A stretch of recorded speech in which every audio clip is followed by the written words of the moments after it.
He didn't win. Riyad Mahrez won the first one. The second time it was Mohamed Salah.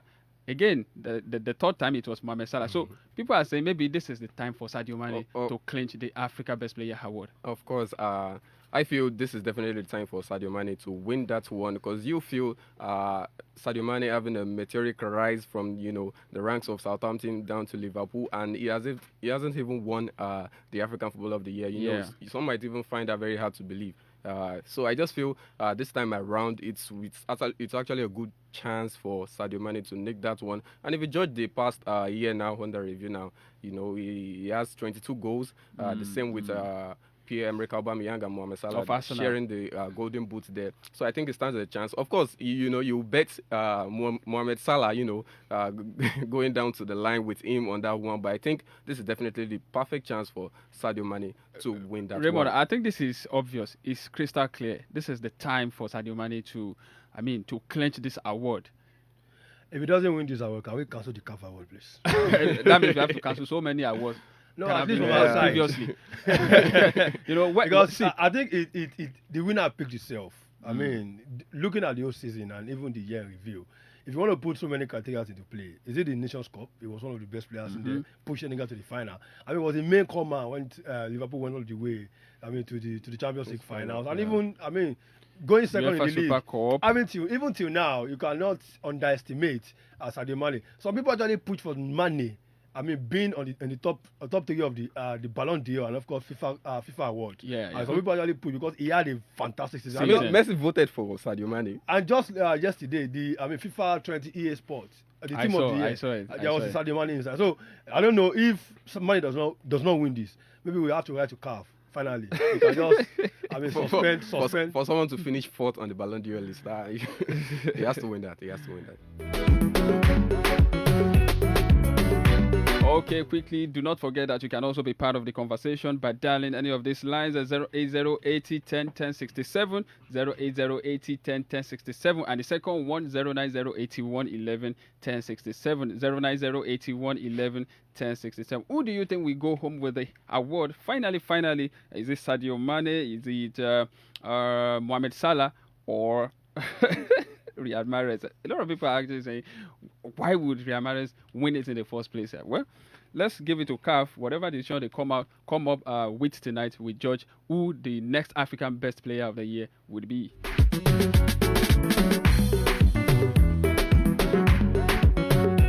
Okay, very quickly, guys.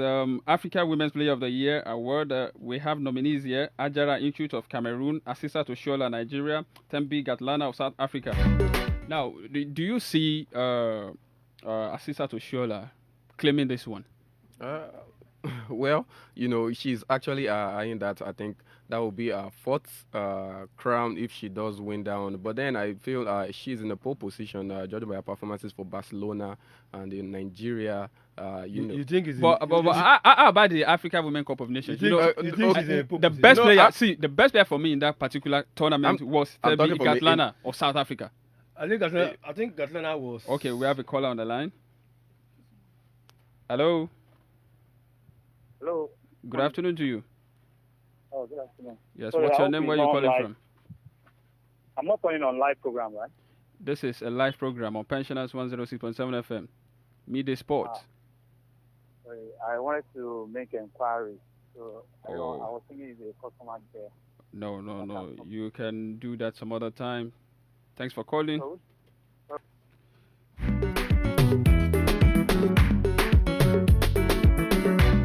Yes, as we were saying, is there any chance of Asisa Toshola? Raymond, this one? I was not talking about the national team. Now I was speaking from an individual point of view. Now you were saying something. Okay.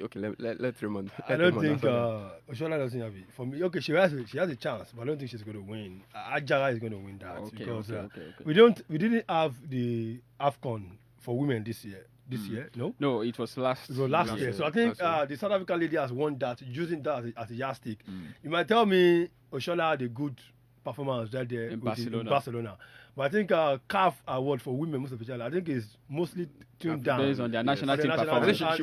If you watch Ajara at the World Cup, it was, arguably Africa best at the World Cup. I think he's called this solo run, solo goal that push Cameroon to the next round. Cameroon being the best team on the nation. In fact, Nigeria won't only win the African for the women. Cameroon is going to win the best team. The sports illuminator.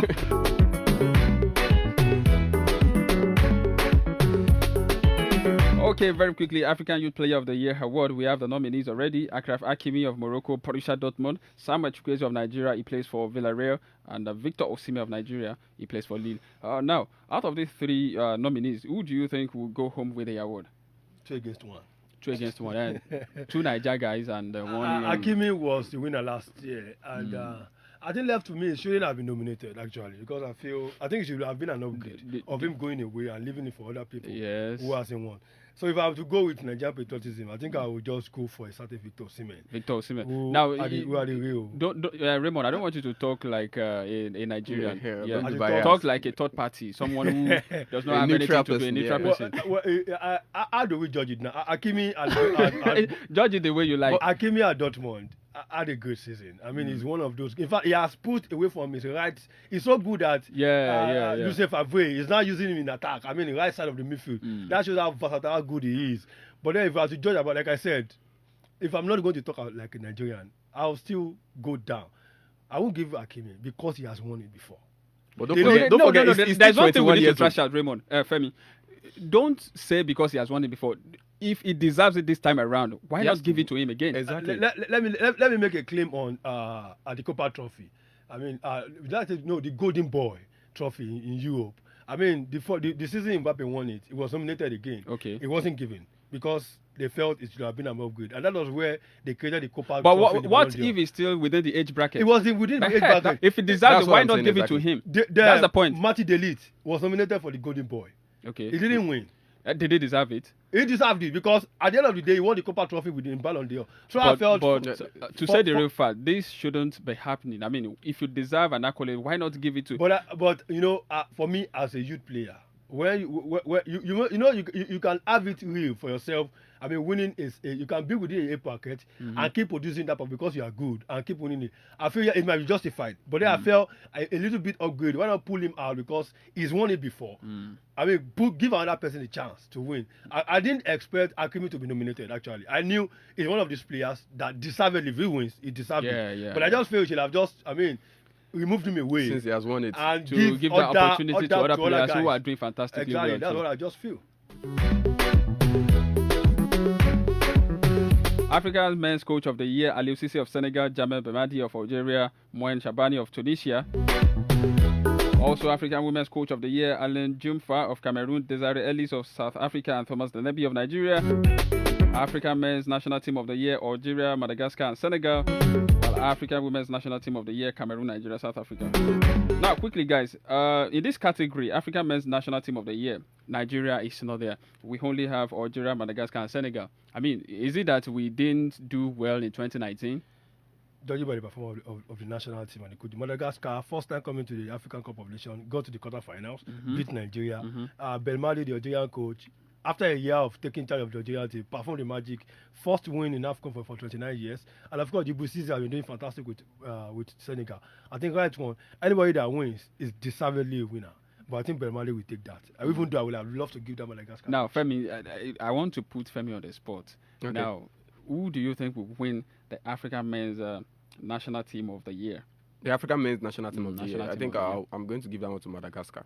Madagascar. They've been a revelation. You know? Okay. So I just feel in that category, they deserve it. No, they deserve it. But as Raymond has rightly said, anyone that wins that one, even not judging by the fact that Nigeria is not included now, but anyone, we don't know the basis of how they selected the team and all that. But even though it's obvious, I'm just saying, they have their own measures and all too.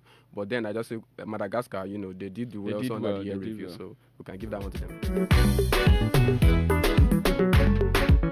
Okay, we have just done justice to the categories of the awards that will go down tonight in Egypt. You can also be part of the show by dialing this number 08080101067, 08080101067, or 09081111067, 09081111067. Tell us who you want to go home with the award tonight.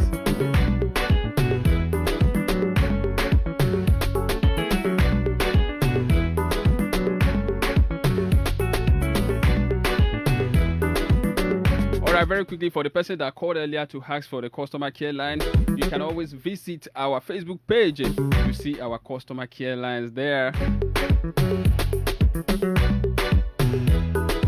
On on Pensioners FM 106.7. Yes, that's our Facebook page. Pensioners FM 106.7.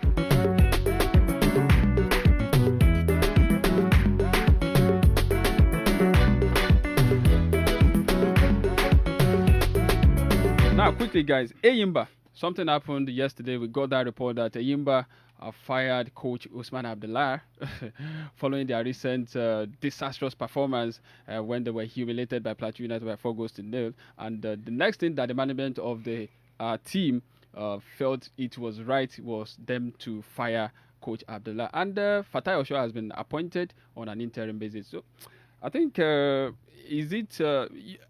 Usman Abdullah won the league for them last season. And just because of this recent performances that was not too good, and they just felt he should go. I mean, we have seen. Was it right?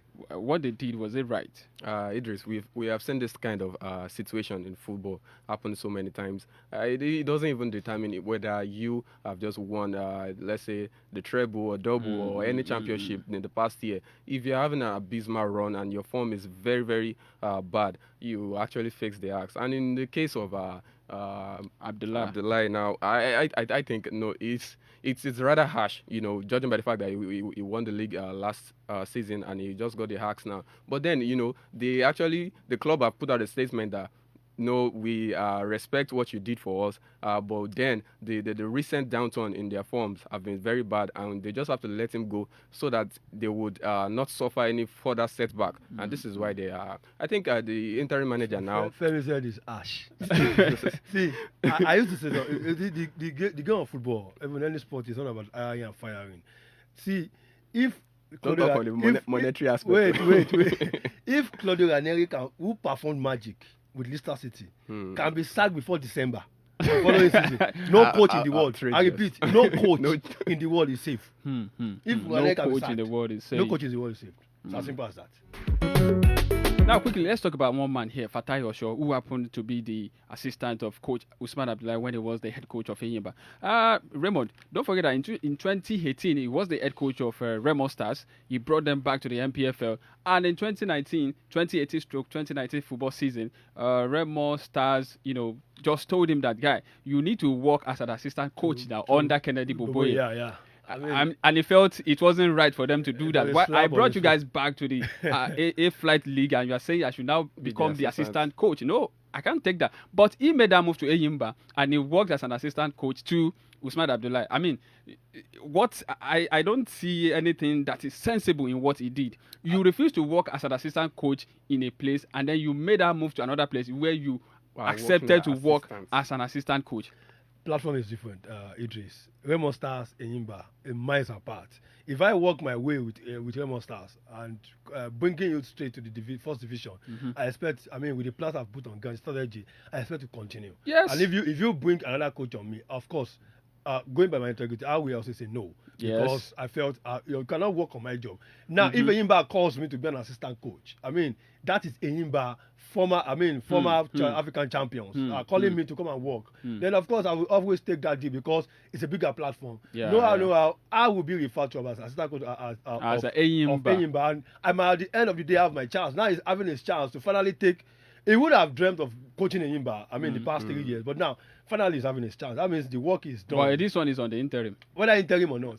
But I think if he's able to prove himself, if he does what they can, probably he'll be given the job on a permanent basis. That's how some coach start actually. You just start from interim before you become a big man. And if he does his job well, who tells you they can't retain him? And that's just it. And very quickly, let's move away from that. Tony Ibitoye, the Super Eagles media officer, recently came out to say that Genatro is still very much the coach of the Super Eagles. That in fact they are expecting him to come back to Nigeria soonest in January. Now, against whatever issues that might have been between Genatro and the NFF, Tony Ibitoye is saying that, look, Kenneth Rowe is still the head coach of the Super Eagles. In fact, we are expecting him to be in Egypt, considering the fact that the draws for the 2022 World Cup. And for people, some people have been making a case that he's actually into his decline. For someone that has 12 goals in 15 games in the Serie A this season, I don't see that as a decline. And I mean, he has scored in his past 5 games in the Serie A this season already. Consecutively. That is a laudable achievement for a 34-year-old player. He's going to be 35 in February. He's going to be 35 in February. 35 years old. Yes. Yeah, and it's just it's just a kind of being the factor again. When you set a standard, people expect you to continue with that, and you are a bit falling short. You expect the king to come on you and the criticism. It's been criticized. I mean, having it very rough at the beginning of the season, but then by the time you put down the start, you begin to wonder, was it the same man that was criticized earlier? As we are talking, I mean, after Lewandowski, who has scored 35 goals in our competition at this for club and country, Ronaldo comes next with 25 goals. No other player meets him. So you begin to wonder, is it the same player you've been talking rough about? But then Ronaldo, just like Femi said, Ronaldo is just Ronaldo. These guys. It's just a norm. It's not something. I mean, let me just roll out some of the stats that I've got here. I mean, he scored his first Serie A hat-trick yesterday, and that was his second hat-trick for Juve. I mean, he's also the first player since Alexis Sanchez to score a hat-trick in the Premier League, La Liga, and Serie A. And all in all, that was his 56th hat-trick.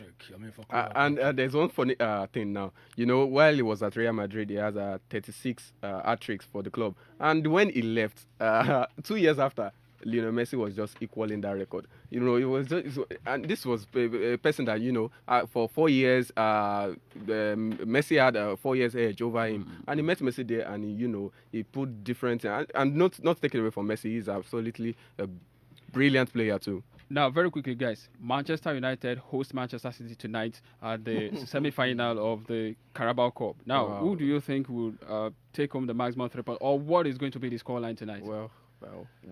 I pity Manchester United. It's a two-legged event, actually. I just have... You pity Manchester United. Don't forget that Manchester United beat Manchester City at Etihad. See, one thing about Pep is you've beaten me once. This time around, I will pepper you. I think I'm giving it to Manchester City. Okay. Straight up. Okay. How about the second leg? Or you are talking about the... Man City will get in general. Okay, Man City will get to the final. Definitely. Man City will get to the final.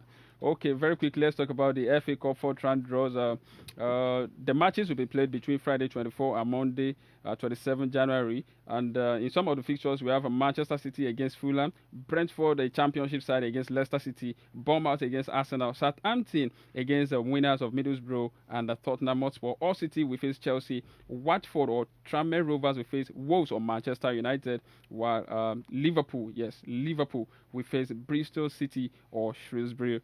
In that particular one, we're talking about the FA Cup 4th-round draws now. And, it's 28 minutes gone past the hour of 12 on the PM side right here on Media Sport, going down on Pensioners 106.7 FM, the voice of liberation. And this is where we will be drawing the curtains on today's edition of the show. Many thanks to the guy that called to ask for the customer care line. Already, I told you, you can always go to our Facebook page to check that out. The Facebook page is Pensioners 106. Pensioners FM 106.7, and you can always listen to us live as well on our website www.pensioners1067fm.com. pensioners1067fm.com. Guys, thanks for coming on the show. Always a player. Femi. As always, thanks for having me. Oh, yes, I know that you are always excited. Definitely. Okay, many thanks to our producer, Tunde Tiami, and of course you guys for sticking around to Pensioners FM. Well, till next time, that is Thursday, that will come your way again on this same show, Midday Sport. My name is Idris Abiola. Good afternoon.